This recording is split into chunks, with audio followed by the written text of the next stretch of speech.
What's up, you guys? Welcome to this leg workout that is a burner. First exercise is going to be a sumo squat. You're going to want a wide stance, your feet slightly pointed out with a heavy dumbbell right in between those legs. I want you to lean slightly forward, but drop those glutes low to the ground. Push your heels down into the ground while lifting up. Again, you can hold this with one hand or two. It's your preference, but make sure you're going nice and low. Next exercise is a split squat. This is very similar to the lunges, except you are not switching legs each time.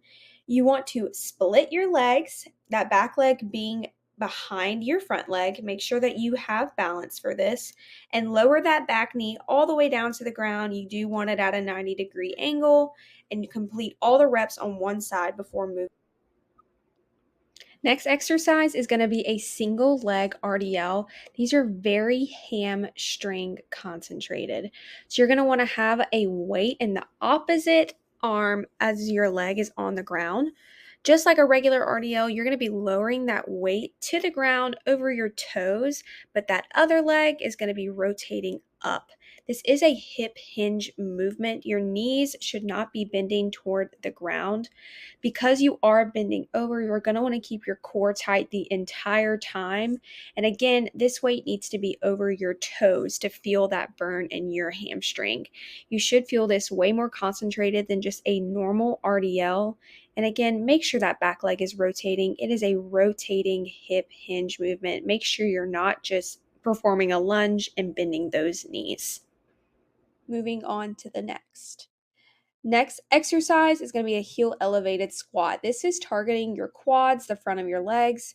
Make sure that you have a platform to put those heels on that's no taller than 2 to 3 inches. This is going to target the front of your legs. Weight in front of your chest. You want to lower your glutes just in a normal squat. As you can see, I'm getting nice and low. My knees are making a 90-degree angle. Just be sure that you are not going too low past that 90-degree mark because then that could be at risk for injuring your knees, and nobody wants that. Next exercise is going to be a single leg hip thrust. Y'all, these should burn if you're doing it right, but just like a normal hip thrust, you're going to want the middle of your back on that bench. Put one dumbbell only on one leg, the leg that you were particularly not thrusting into the air. You want your knees at a 90-degree angle to the ground. That leg, you always want it hovering over the ground, never touching. You're going to lower your glutes over the ground, and as you thrust up, bring that knee up towards the ceiling. You're going to feel it if you're doing this right.